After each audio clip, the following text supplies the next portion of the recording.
Ginsberg. First he was between two not-too-hard blue covers. Way past Anne Bradstreet, a few of his famous breaths away from Nicky Giovanni.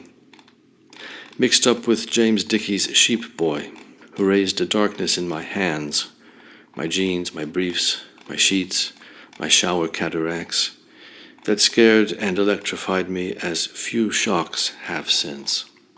On the white, even softer side of the front blue cover, my older, wilder, and yet, in the end, I would exceed her count of lovers, cousin wrote in her rolling script, "To Tim from Stephanie, Christmas 78, I checked the wording and was touched by the apostrophe and the missing century." Around 1980, one by one, he started to become those mostly black and white City Lights pocket poets, which were actually a tad beyond the capacity of any pockets I had, but still a good size for toting around my Indiana town, past the stone downtown mainline churches and the modest wooden outskirts fundamentalists, mentalists, mind you, past the sites of my first communion with Jesus, boys, work, pot, and inspiration, past the dairy point where I heard knock, knock, knocking on Kevin's door, not my first or last revelatory mishearing, and the Kmart where I broke Amy's heart so that John could break mine. Up and down short, straight streets, youth's superior sadness turned into the long and winding road. All of this was lessened and increased by the beatnik priest of indiscriminate outpourings of holy and dirty words. When I knew nothing of death or Jewry, I missed the terminal cancer of the only missing grandparent by years, and the owners of Levenstein's Carpets, the only Jews in town, had no kids my age. He gave me the Kaddish, and I took permission to chant it. Kaddish for my purity. Kaddish for my boyhood faith, superior as my sadness. Kaddish for Lenin and his shattered glasses and comeback. Belated Kaddish for Brian Epstein, Morrison, Janice and Jimmy.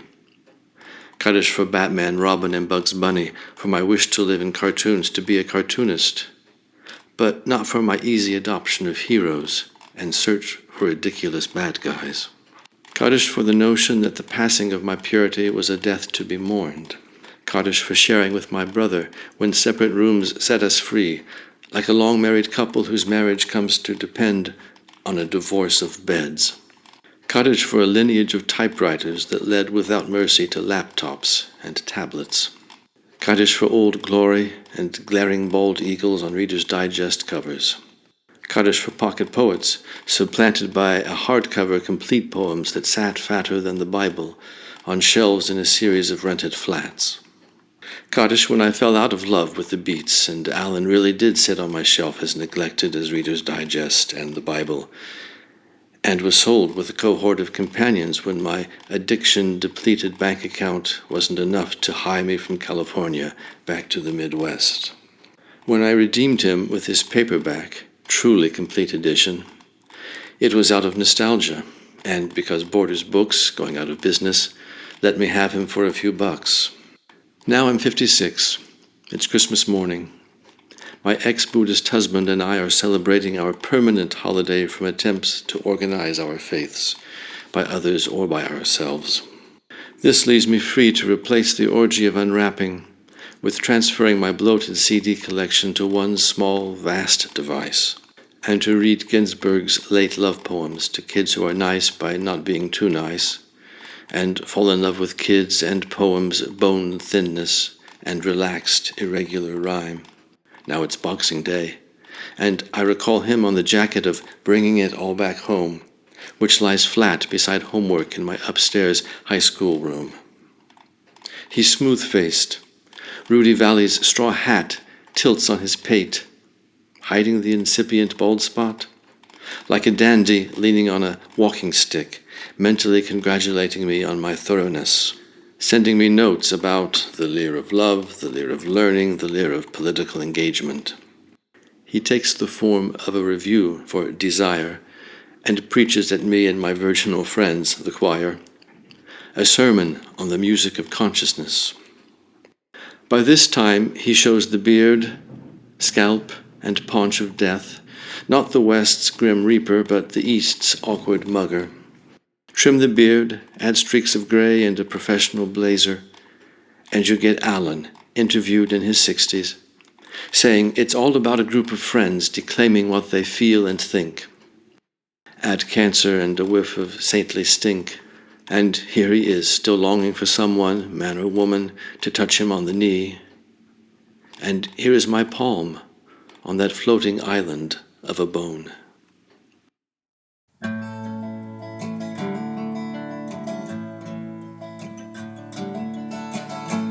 Foggy September night, halo round the moon. A man goes a-walking at night, he's looking for a groom. If I could paint a picture, I'd hang it in my room. Foggy September night, halo round the moon. Foggy September night, dancing in an old bar room, watching all the fancy beaux standing around like tombs. If it wasn't for a talkative friend, I would have left too soon. Foggy September night, dancing in an old bar room. Well, I had given up hoping, and I was looking out of despair. Ah, the rope was broken, and you were at the top of the stair. I'm not saying that Providence put you there in front of me. I'm not saying that the voice of God gave you the courage to speak to me. I came here empty-handed, and that's what made me free. To make the most of you, you can make the most of me. 'Cause when you touched my lips, I hadn't felt that since I was 16. You made my skin so innocent, as if those sins had never been. And if I must die some night, it will not be too soon. Foggy September night, halo round the moon. Now the fog and I are like the ocean, and you can part the waves. The moon and I in silent motion, rising from the grave. Foggy September night, halo round the moon. A man goes a-walking at night, he's looking for a groom. If I could paint a picture, I'd hang it in my room. Foggy September night, hey.